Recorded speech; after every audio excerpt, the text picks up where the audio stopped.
Exciting week is finally here, right? Get to go play a football game against a really good opponent. Coach Vegan's done an unbelievable job with his team. I think he's the second winningest coach in Montana State history. Obviously, they've competed for championships.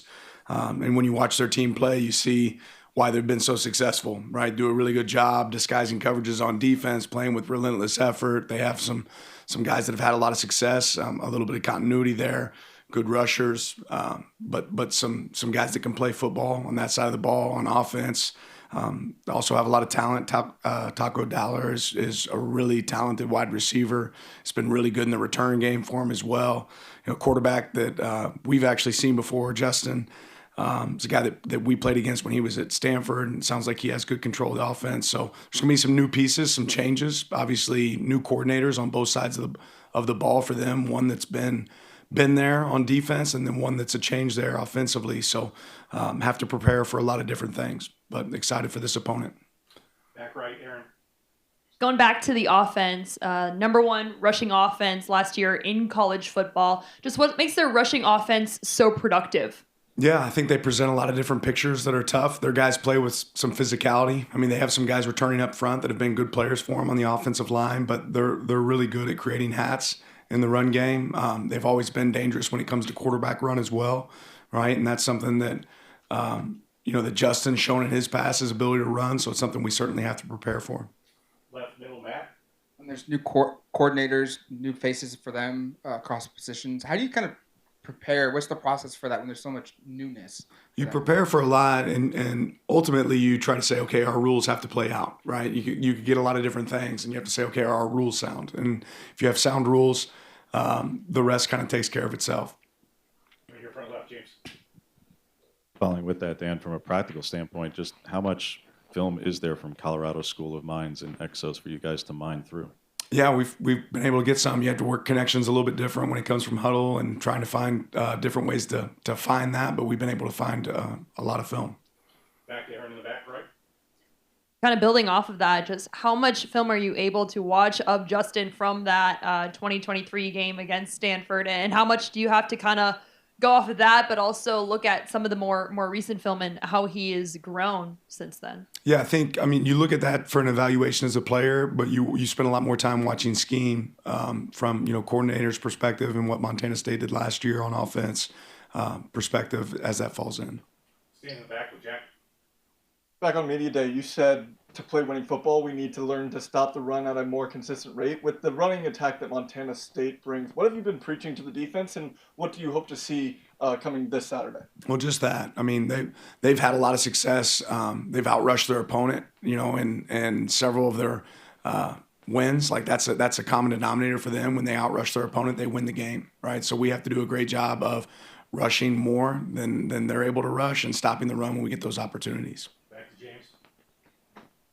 You certainly hope they don't get to the red zone offensively in the first place, but given how efficient they are there, how much would it be as a useful gauge if they do get there to see how the defense performs inside the red zone against an effective red zone offense? Give me that question.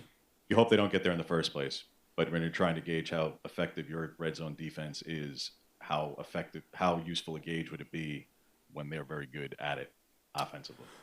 Yeah, I think it'd be a good gauge. Bill, Tyson. There was a partnership this week announced between the NFL and Microsoft where they talked about how they're going to start implementing AI and make it available for coaches, whether it's suggesting a play call or roster management here and there.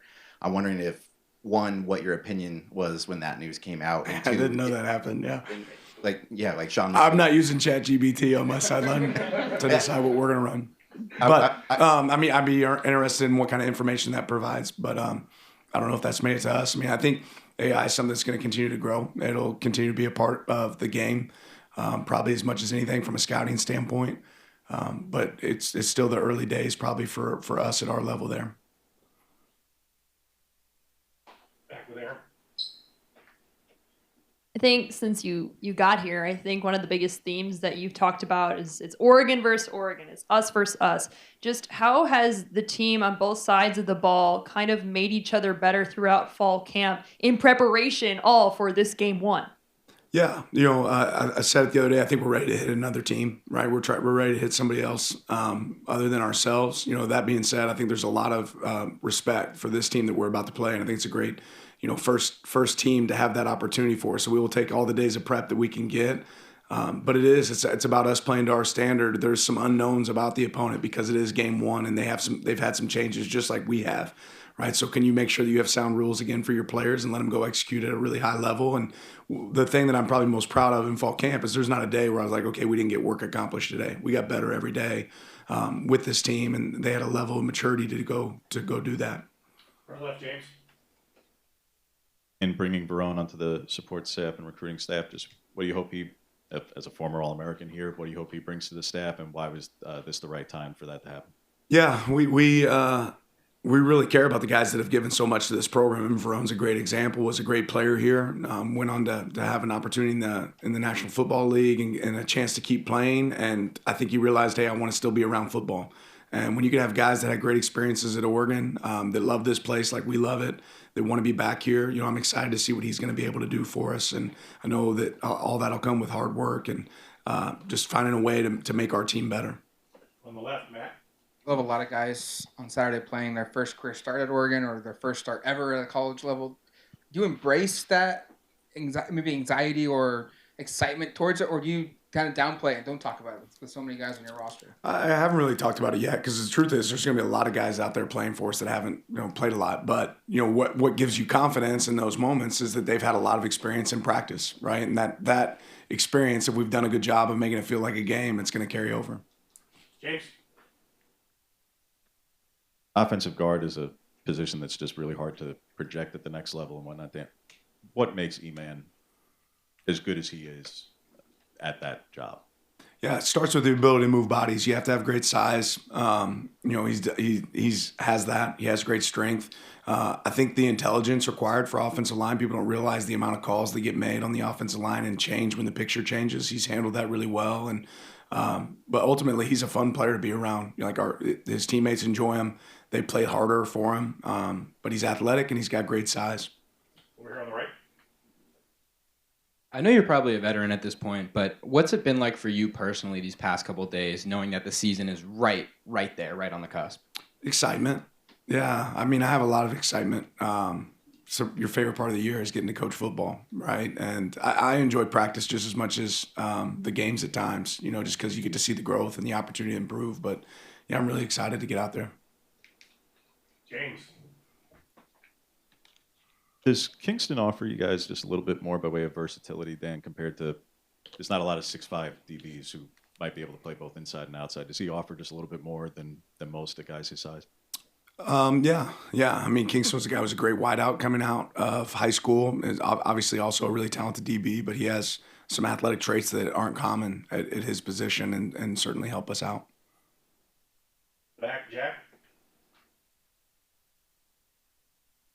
With how many elements that are new to this team, do you feel like this week one game is going to be a true testament to figuring out who you guys actually are? Or do you guys feel like you have a good sense of your identity from fall camp? Well, I think regardless of result, or whoever we are on Saturday, I hope it's not remotely close to who we become, right? And you always talk about becoming, the best version of yourselves, and I think we're a long ways away from what we could become, but I think this will be a good starting point to assess exactly where we're at. Oh, yeah, for you, Coach. Thank you. All right, appreciate it.